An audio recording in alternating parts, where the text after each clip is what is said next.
Let's dive right into this explainer because today we're completely transforming how you approach workplace communication.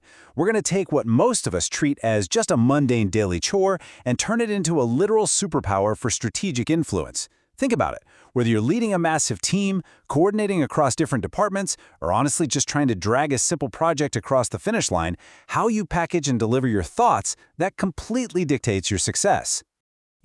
We often walk around with this huge misconception. We think, hey, I went to school, I know how to read, write, and speak, so boom, I'm naturally an effective communicator.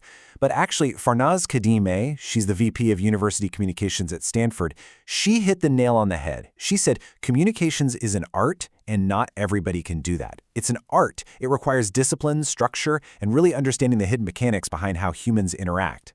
And getting this right, it has a massive, highly measurable impact on the bottom line. When an organization actually communicates well, it drastically cuts down on what we call the cost of friction. You know exactly what I'm talking about. All those wasted hours clarifying confusing emails, repeating basic instructions, fixing totally avoidable mistakes. To put that into perspective, companies with really high communication efficacy literally see 47% higher total returns to their shareholders over a 5-year period. 47%. That proves communication is absolutely not just some fluffy soft skill. It is a hard, critical business driver. So our roadmap for this explainer covers 4 key areas. 1. The foundation. 2. The mechanics. 3. The execution. And 4. Modern practices. Having this clear roadmap is crucial because it gives us psychological safety, lowers our anxiety, and actually makes us 3.5 times more likely to contribute innovative ideas. So let's just get right into it. Starting off with Section 1, the foundation, the communicator's rule of 3. Here's a foundational philosophy for you. Truly great communicators think, talk, and remember in threes. It's basically a cognitive sweet spot. It provides just enough structure to be super memorable without completely overwhelming the listener. Right, so before you ever sit down to craft a message, you've got to lock down these 3 steps. Step 1, know your goal. Like, what are you actually trying to achieve here? Step 2, know your audience. Who exactly are you targeting, and what's keeping them up at night?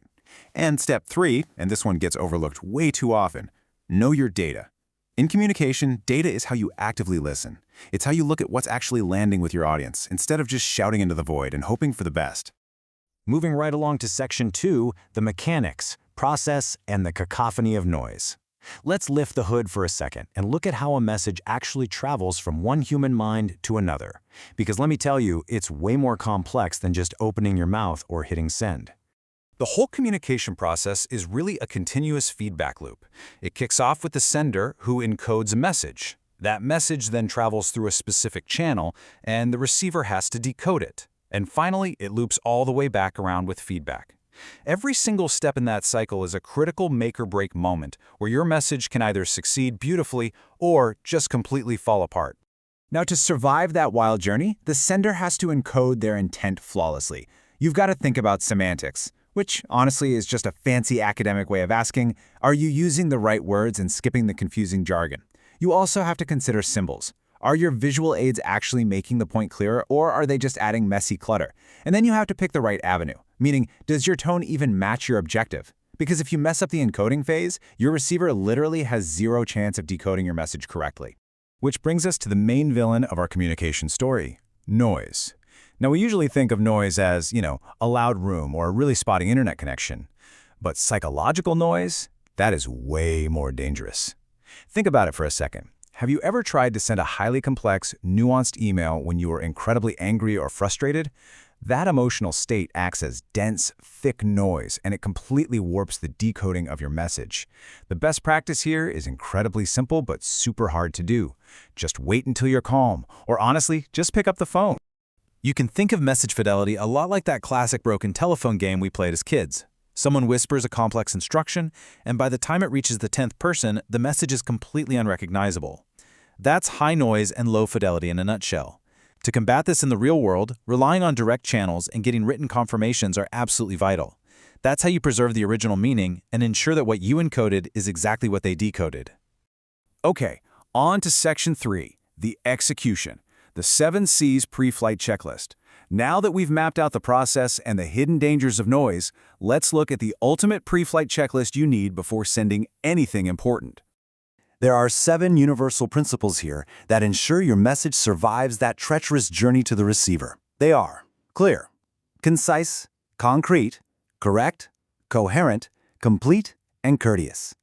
When you start filtering your daily business messages through these 7 C's, it is a game changer. You instantly elevate your professionalism and drastically cut down the chances of a really costly misunderstanding. But to keep things super actionable for you right now, focus heavily on the top 3. Number 1 is clarity. You need one clear goal per message with absolutely zero ambiguity. Number 2 is conciseness. Keep it short, keep it to the point. And number 3 is concreteness. Be highly specific and stick to the facts. Remember, a huge part of your daily job is actually educating your bosses and your peers. They don't have the context you have, so do them a favor. Strip away the clutter and give them exactly what they need to make a decision. And that brings us to Section 4, Modern Best Practices, Navigating Exponential Channels. Let's see how all this timeless framework stuff applies to our modern reality, a reality where the massive explosion of communication channels has created a literal cacophony of information. Because we are dealing with this overwhelming overload of pings and notifications, you have to be highly strategic. You need to audit the richness of your channels. For instance, maybe a younger demographic is looking for a quick, short burst video on social media, while another audience group absolutely needs a highly detailed, formal written brief. You also need to explicitly over-communicate your intent. Tell people exactly why you are sending the message right at the very top. And crucially, constantly ask for feedback. In today's workplace, never, ever assume that silence means someone understands or agrees with you. And of course, we have to address the elephant in the room, AI.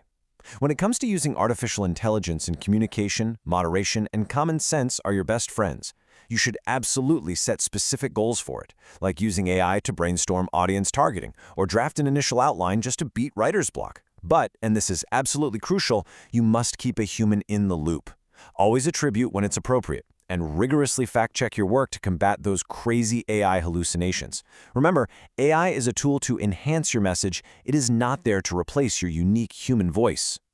But despite all these modern channels, the endless data, and all our shiny new AI tools, we really can't lose sight of the core reason why we communicate in the first place. True understanding only happens when you share personal experiences. It happens when you make a genuine, vulnerable connection with your audience, human to human. That right there is the true essence of a great story, and frankly, it's the only way your message is ever actually going to be remembered. Benjamin Franklin had this famous piece of advice that holds so true here. By failing to prepare, you prepare to fail. Whether you're just drafting a routine Tuesday morning email or dealing with a sudden full-blown organizational crisis, preparation is everything. In a crisis especially, people demand truth, transparency, and timeliness. You literally cannot wait days to respond anymore. So preparing your communication strategy, knowing your risks, and mapping out everyone's roles in advance, that is your absolute best safeguard. So, I want to leave you with a question to ponder as we wrap up. In a workplace completely filled with digital noise and cacophony, what intentional step are you going to take today to ensure your message truly connects? Communication isn't just about talking. It's a remarkably powerful mechanism for sharing ideas and driving real success.